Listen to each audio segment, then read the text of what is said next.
Ayah kandung Atta Halilintar, Halilintar Anovial Asmit, menggugat Kementerian Hukum dan HAM Republik Indonesia. Gugatan tersebut terkait merek dagang Gen Halilintar. Berdasarkan Sistem Informasi Penelusuran Perkara, Pengadilan Negeri Jakarta Pusat, gugatan tersebut tercatat pada tanggal 4 Agustus 2022. Diketahui bahwa gugatan tersebut dilayangkan karena merek Gen Halilintar sempat didaftarkan ke Kemenkumham namun ditolak. Terdapat 4 petitum dalam gugatannya. Pertama, Halilintar Anovial Asmit meminta Majelis Hakim Pengadilan Negeri Jakarta Pusat untuk mengabulkan gugatan seluruhnya. Kedua, ayah Atta Halilintar menyatakan batal putusan Komisi Banding merek pada September 2020 silam. Selanjutnya mewajibkan tergugat Kemenkumham untuk memerintahkan Direktorat Jenderal Kekayaan Intelektual untuk menerima permohonan pendaftaran merek Gen Halilintar. Terakhir, suami dari Lenggo Geni Faruk ini meminta gugatan tersebut diputus secara adil-adilnya.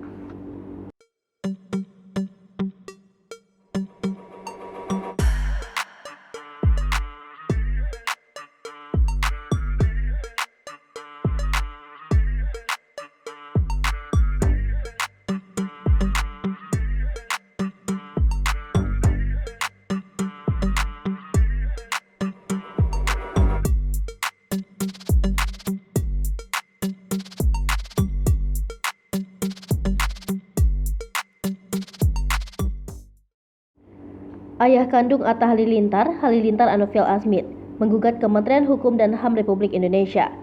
Gugatan tersebut terkait merek dagang Gen Halilintar. Berdasarkan Sistem Informasi Penelusuran Perkara, Pengadilan Negeri Jakarta Pusat, gugatan tersebut tercatat pada tanggal 4 Agustus 2022. Diketahui bahwa gugatan tersebut dilayangkan karena merek Gen Halilintar sempat didaftarkan ke Kemenkumham namun ditolak.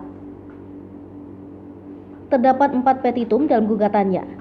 Pertama, Halilintar Anovial Asmit meminta Majelis Hakim Pengadilan Negeri Jakarta Pusat untuk mengabulkan gugatan seluruhnya. Kedua, ayah Atta Halilintar menyatakan batal putusan Komisi Banding merek pada September 2020 silam.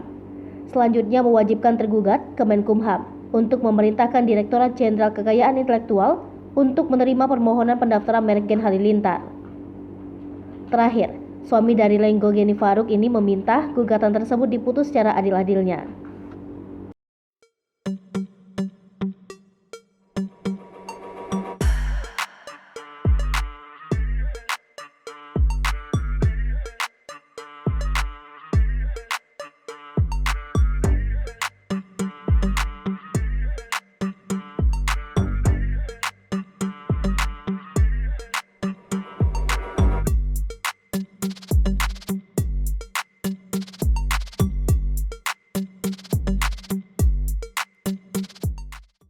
Hai pemirsa Sri Popo TV, jangan lupa komen, like, dan subscribe, serta tonton